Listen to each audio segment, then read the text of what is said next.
जय हिंद दोस्तों, मैं सीए राहुल गुप्ता आप सबको वेलकम करता हूं।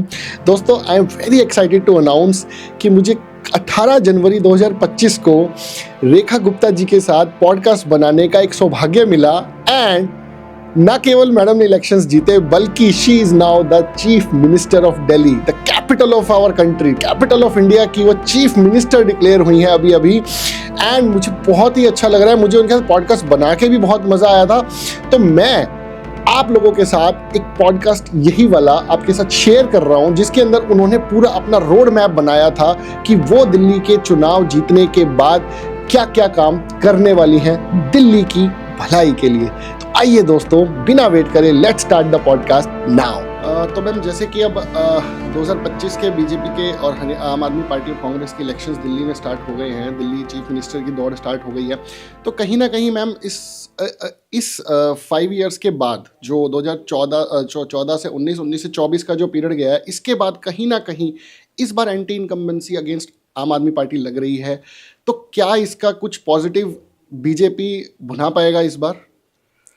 देखिए, आम आदमी पार्टी ने लोगों को इतने सपने दिखाए, इतनी बड़ी बड़ी बातें की और लोगों के मन में एक विश्वास डाला कि पार्टी विद अ डिफरेंस, हम वो लोग हैं जिन्हें कुर्सी नहीं चाहिए, जिन्हें लाल बत्ती नहीं चाहिए, जिन्हें बंगला नहीं चाहिए, जिन्हें किसी भी प्रकार की कोई ज़रूरत नहीं है, हम तो पोस्ट नहीं लेंगे, हम तो कुर्सी नहीं लेंगे। पर वो जिस भाव से रामलीला मैदान से शुरू हुए थे, अन्ना हजारे जी के संरक्षण में उन्होंने काम शुरू किया था, लोगों को एक अलग तरह का आकाश दिखने लगा था। पर जैसे जैसे उनकी कार्य प्रणाली शुरू हुई तो उनकी कथनी और करनी में अंतर स्पष्ट दिखने लगा। और वो कथनी और करनी का जो अंतर था, लोगों के सपने टूटते गए। लोगों को समझ में आ गया कि इससे ज़्यादा भ्रष्ट, इससे ज़्यादा बदहाल और इससे ज़्यादा निकम्मी कोई पार्टी हो नहीं सकती जिनके एक एक विधायक का क्रिमिनल बैकग्राउंड है, जिनके कामों में केवल झूठ रहा और उन्होंने ऐसी जितनी भी बातें कही उसमें से ना कुछ किया, ना किसी बात पे वो टिके।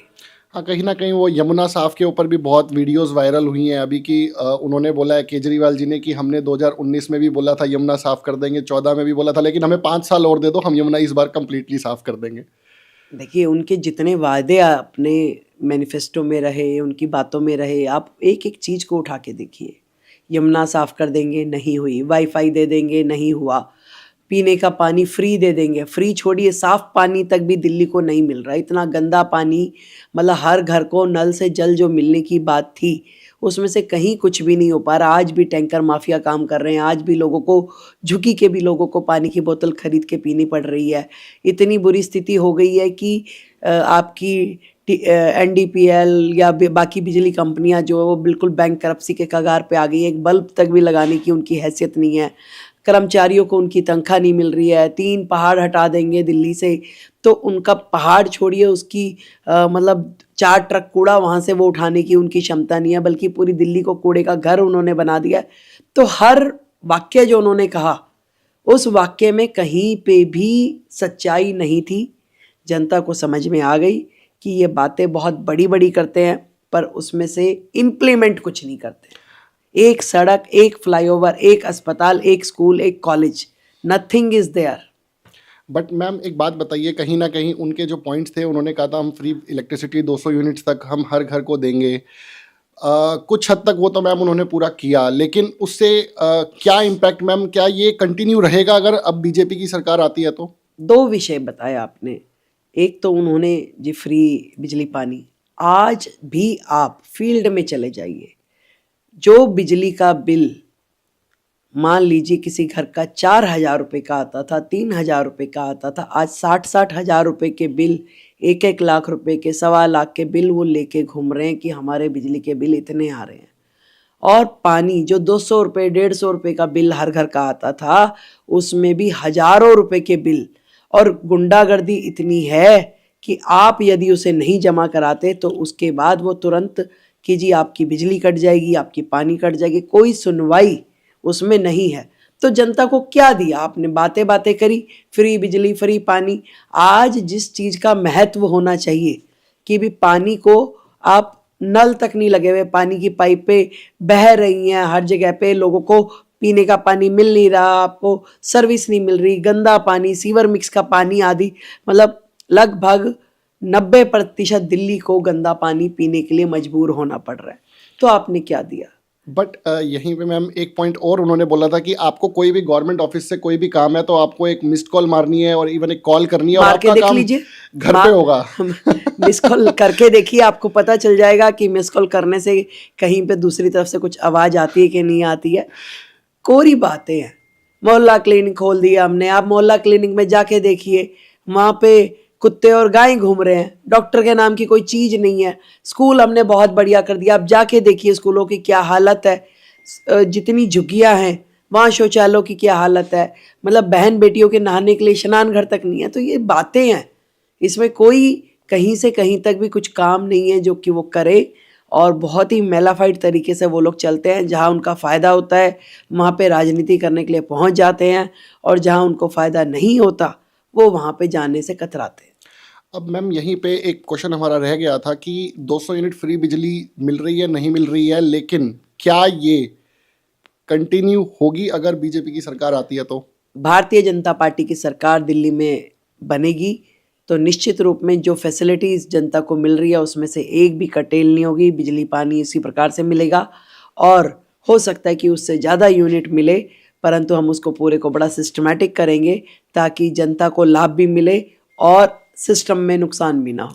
मैम इसमें एक मेरी छोटी सी राय है, लोगों ने क्या किया मैम, हर बंदे को अगर 2 रुपये भी बचते हैं ना मैम तो वो पूरा दिमाग उसमें लगा देता है। उसने क्या किया है मैम, अगर एक ही घर के 4 फ्लोर हैं, उन्होंने 4 अलग अलग मीटर ले लिए हैं और 200 यूनिट उनको हर फ्लोर पे फ्री चाहिए, और इतने का ही वो बिल मैनेज करके चलता है एक आम आदमी, और कहता है यार मेरा बिल ही नहीं आ रहा। मैम इसको प्लीज़ आप ज़रूर कंट्रोल कीजिएगा। मैं टू बी वेरी फ्रैंक इसके टोटली अगेंस्ट हूँ कि यार if you are having a 4 floor building by your name, तो आप जो है बिजली का बिल जो आपका बनता है लेजिटिमेट, वो आपको ज़रूर जमा कराना चाहिए। देखिए बहुत कुछ होना चाहिए, पर जिस तरीके की हैबिट्स इस सरकार ने जनता के बीच में डाली है उसका तो कोई वे आउट नहीं है। परंतु लोग, आज मोदी जी ने कहा कि आप अपनी सब्सिडी छोड़ दीजिए, लोगों ने छोड़ दी बिल्कुल। ताकि किसी और के काम आ सके।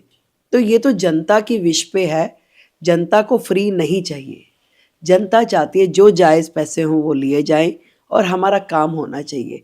जनता बहुत ईमानदारी से अपनी रोजी रोटी कमा करके अपना घर परिवार चलाना चाहती है। ये तो लोग, पॉलिटिकल पार्टीज उनको चैनलाइज करती है, उनको कोई ना कोई लोभ लाभ दिखाते हैं जिसमें जनता उसमें फंस जाती है।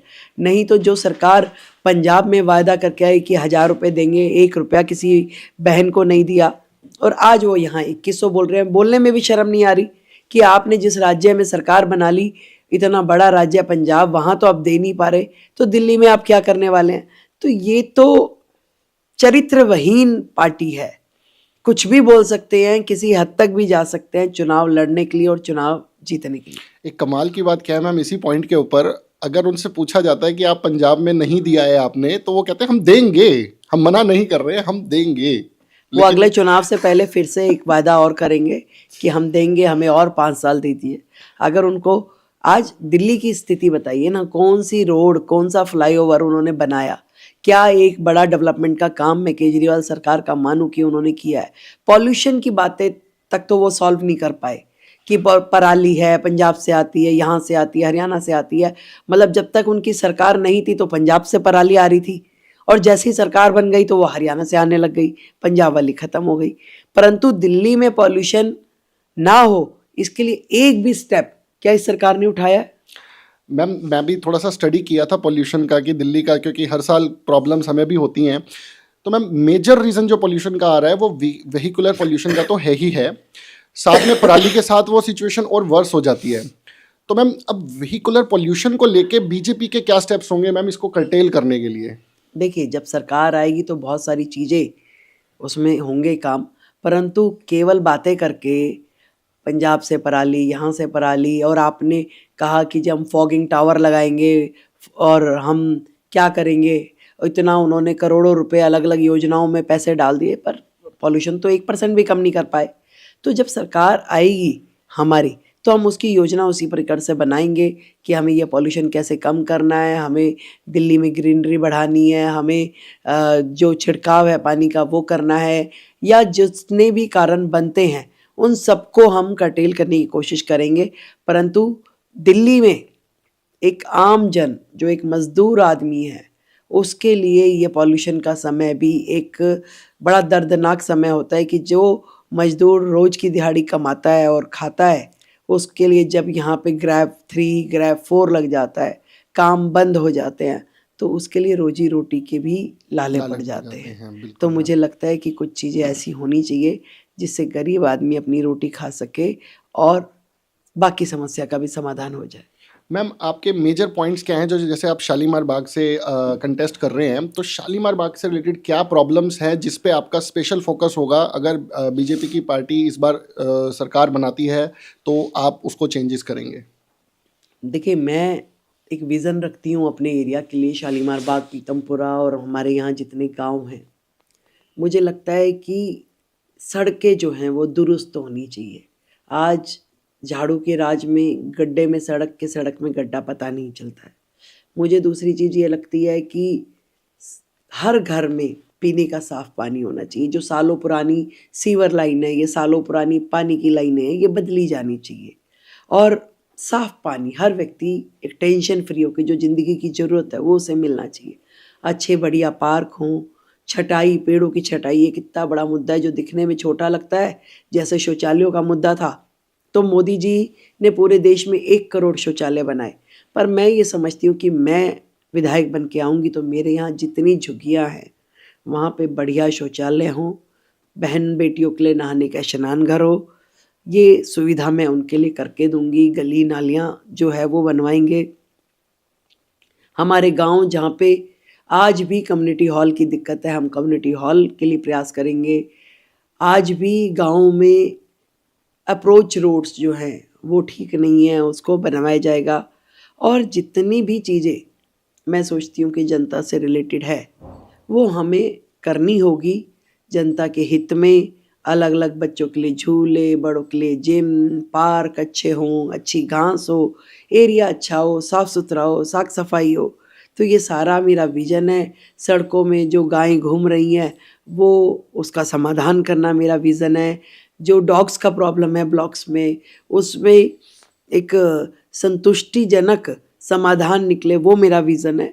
तो मैं तो जनता के हित के काम करना चाहती हूँ। मैं बहुत बड़ी बड़ी बातें ना करना नहीं चाहती, पर जो रोज़मर्रा में मेरे लोगों को तंग कर रहा है मुझे वो काम करना है। बेसिकली सुबह उठते ही साथ अगर बंदे को रोड पे जाना है तो रोड खराब, उसके बाद आवारा डॉग्स आपने बताया जैसे कि वो परेशान कर रहे हैं, तो कहीं ना कहीं बहुत ही डाउन टू अर्थ आपने बात की है और बहुत ही छोटी छोटी प्रॉब्लम्स को मैम आपने इलेबोरेट किया है, क्योंकि ये ऐसी प्रॉब्लम्स है जो हमें घर से बाहर निकलते ही साथ मिलती हैं। तो मैम, इन सब प्रॉब्लम्स को सॉल्व करने के लिए कहीं ऐसा तो नहीं है, क्योंकि आप कहीं ना कहीं कह रहे हो फ्री जो ऑलरेडी चल रहा है हम वो कंटिन्यू करेंगे, कहीं कोई नया टैक्स तो लगाने की तैयारी नहीं होगी आप लोगों की सरकार की? नहीं नहीं, ऐसी कोई तैयारी हमारी नहीं है। मोदी जी देश की सरकार चला रहे हैं और ऐसा कोई नया टैक्स किसी पे उन्होंने लगाया नहीं है। और ऐसे ही दिल्ली में भी हम अपने रिसोर्सेज से हम दारू पे जो है जिस तरीके से इन्होंने ड्यूटी ख़त्म करके एक के साथ एक फ्री किया, ये ऐसे काम नहीं करेंगे तो बजट बचेगा। जो बचेगा उसको जनता के हित में लगाएंगे।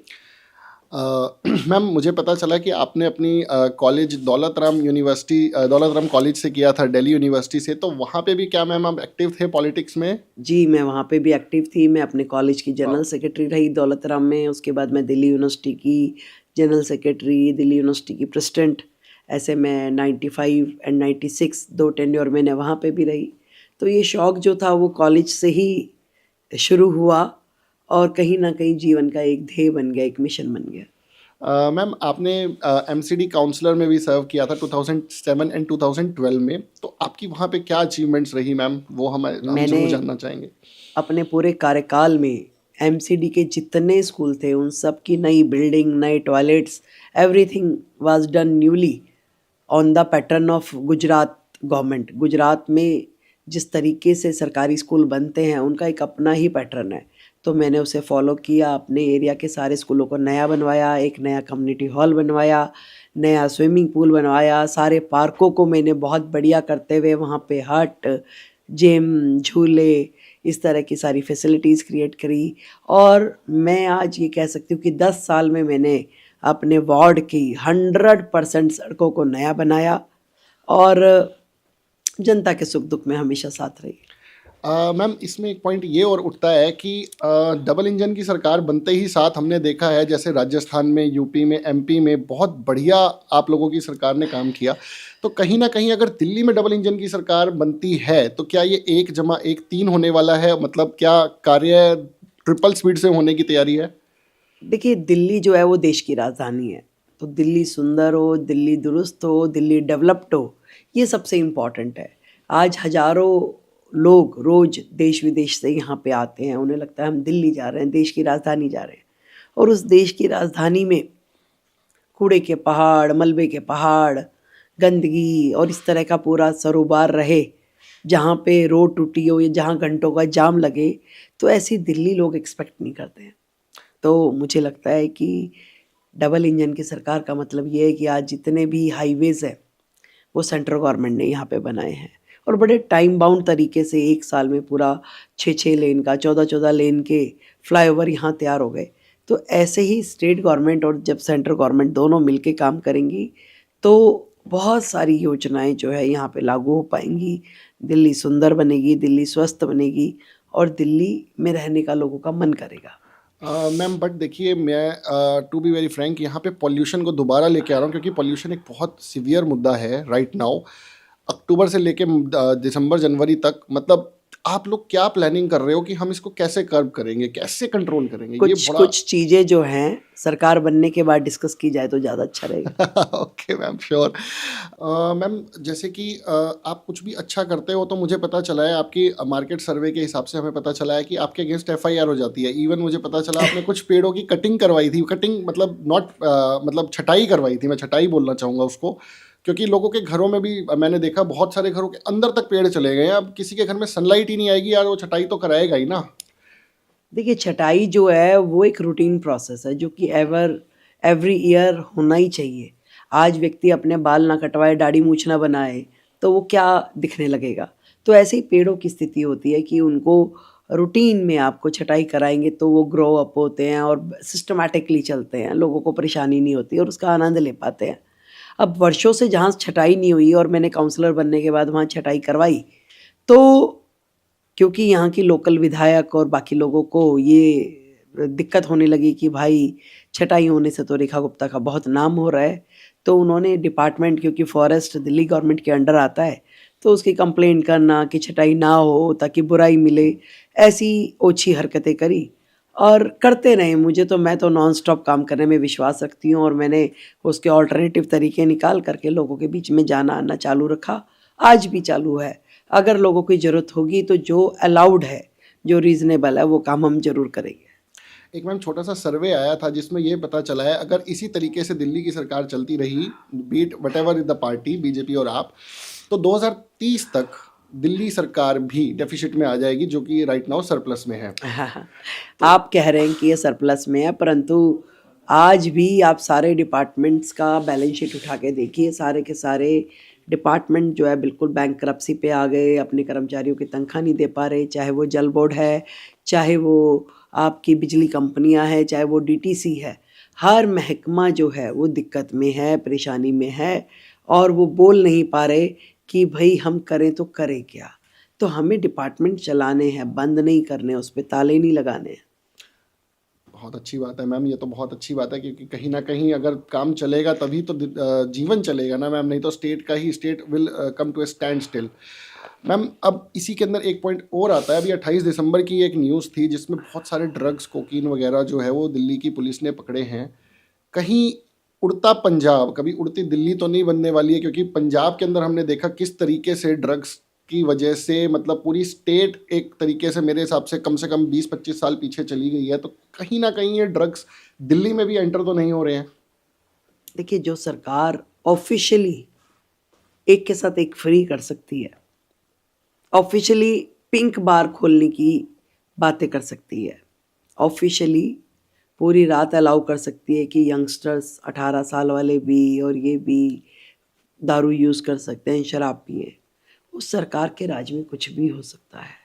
आज वो लोग मेलाफाइड हैं अपने ही तरीके से, जिसके विधायक खुद दंगों में जुड़े हुए हों, जिसके विधायक खुद करप्शन में जुड़े हुए हैं और हर गलत काम में उनका अग्रणी रोल रहता है, तो वहाँ नशे की बढ़त होना कोई अचरज नहीं है। उनके राज में नशा बढ़ रहा है, लोग परेशान हैं, लोग दुखी हैं। मैम एक और पॉइंट यहाँ पे पता चला, शालीमार बाग से रिलेटेड ही ये पॉइंट है, यहाँ पे एनक्रोचमेंट बहुत बढ़ गई है। कुछ लोगों ने ज़बरदस्ती एरिया को एक्वायर करके अपने पर्सनल यूज़ के लिए यूज़ करना शुरू कर दिया है, तो उनके साथ क्या होने वाला है अब इस इलेक्शंस के बाद? देखिए, एंक्रोचमेंट जो है वो एमसीडी का विषय है, पीडब्ल्यूडी का विषय है, जिनकी रोड पे लोग बैठे हैं। और मैं ये समझती हूँ कि इन सब के लिए, दुकानदारों के लिए प्रॉपर शॉप, प्रॉपर खोखे होने चाहिए, ताकि इनको ज़रूरत ही ना पड़े कि ये रोड साइड बैठे। और ये सरकारों का काम है, तो सरकार इसको संज्ञान उन्होंने नहीं लिया, जो पार्टी अभी थी, पर जब हमारी पार्टी आएगी तो हम ज़रूर इसका संज्ञान लेंगे। बहुत बढ़िया मैम। मैम अब यहीं पे ना हम कुछ शालीमार बाग के बंदे भी यहाँ पे अवेलेबल हैं, तो हम उनमें से ही किसी एक को बुलाना चाहेंगे और उनसे कहेंगे वो भी अपनी कुछ प्रैक्टिकल प्रॉब्लम्स डिस्कस करें, क्योंकि जो यहाँ रह रहा है वो एक्चुअल में प्रैक्टिकल प्रॉब्लम्स के साथ ज़्यादा रूबरू है। तो मैं एक पर्सन को इन्वाइट करना चाहूँगा, कोई भी आ जाइए। हाँ, गुड मॉर्निंग मैम। मेरा नाम गणेश गुप्ता है, मैं पीतमपुरा में रहता हूँ नॉर्मली। आपने राहुल जी के आंसर क्वेश्चंस का अच्छा आंसर दिया, बट मेरी कुछ क्वेरीज़ हैं। जैसे आपने बताया कि गाय का बहुत सीन हो जाता है, हर रोज़ एक्सीडेंट हो जाते हैं ऑलमोस्ट। और जो हमारे शालीमार बाग पीतमपुरा के जो डिवाइडिंग जो नहर है ना, वहाँ पे ना कोई कुछ ना कुछ क्रिमिनल एक्टिविटीज़ होती रहती हैं। उसके लिए आप स्पेशली शालीमार बाग के लिए क्या काउंटर करेंगे? देखिए, मैं ये चाहती हूँ कि ये जितनी सड़कों पे गायें घूम रही है, वो लोग जो है सड़कों पे नहीं घूमनी चाहिए। मैंने इस दिशा में बहुत प्रयास किए, बहुत वॉलेंटियर चौक्स पे खड़े किए, मैंने गाय वालों से बात करी, मैंने महकमे से बात करी, डिपार्टमेंट को बोला कि आप गायें उठा करके गौशाला भेजिए, मैंने इवन गौशाला के लोगों से भी बात करी। पर मुझे कहीं ना कहीं लगता है कि ये पूरा नेक्सस है, इस नेक्सस में बहुत चीज़ें इन्वॉल्व है, और जो गाय वाला यहाँ रहता भी नहीं है, कई कई किलोमीटर दूर से लेकर के यहाँ उन गायों को छोड़ता है। तो मुझे लगता है कि उनको बड़ा स्ट्रिक्टली वॉच करने की ज़रूरत है और उस पर एक्शन लेने की ज़रूरत है। और मैम हम ना पीतमपुरा में स्पेशली पार्किंग की बहुत दिक्कत है।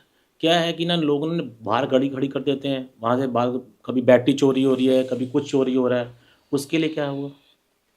देखिए, पार्किंग नई बननी चाहिए। जो पुरानी कॉलोनियाँ हैं वहाँ पे 100% पार्किंग की दिक्कत है, तो नए प्रपोजल्स पार्किंग के लिए लाए जाएंगे ताकि इस समस्या का समाधान हो। अच्छा मैम, हमने अभी छोटा सर्वे किया था 40 लोगों का, तो उसमें आपके लिए बहुत पॉजिटिव था।